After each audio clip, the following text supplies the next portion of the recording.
All right, guys, well done for sticking it through. You are now on day 5 of 100 Days of Code. And today I've got a fun project for you.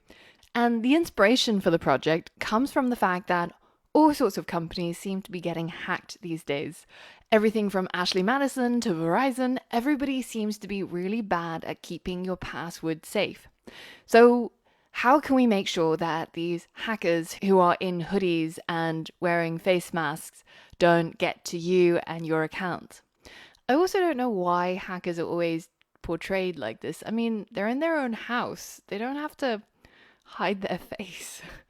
But at least they're conscious of not spreading germs and staying warm, so that's good. But how do these hackers get into your account anyways? Well, one of the most common reasons is password reuse, using the same password on 20 different sites from Google to Facebook to Skype to Spotify to all the random services that we sign up to.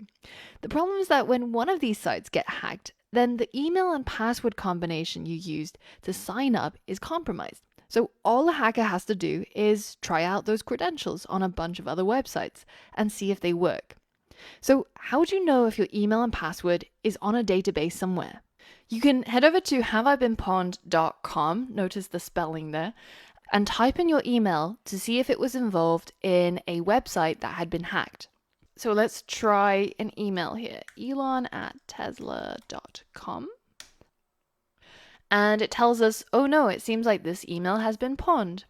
And these were the websites which got hacked, potentially leaking this email and its associated password. I actually recommend you to try out your own email addresses right now and see which services you signed up to have been compromised. But if you want better security, then you'll actually need unique passwords for each and every website. And they should really be strong passwords, not 123456 or QWERTY. If I just called out your password, please change it.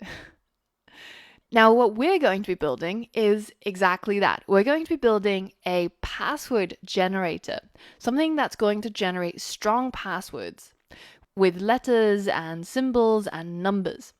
First, it asks us how many letters would you like in your password? I would like 12. How many symbols would you like? I would like 2. And I would also like 2 numbers in my password. And then I hit enter and it gives me the password that it has generated with 2 symbols, 2 numbers, and 12 letters. So that's a pretty strong looking password, if you ask me. Now I can use this and update my passwords to something very strong and very secure. So this is what we'll be building by the end of today. But in order to do it, we first need to learn some new skills and new concepts. So head over to the next lesson and let's get started.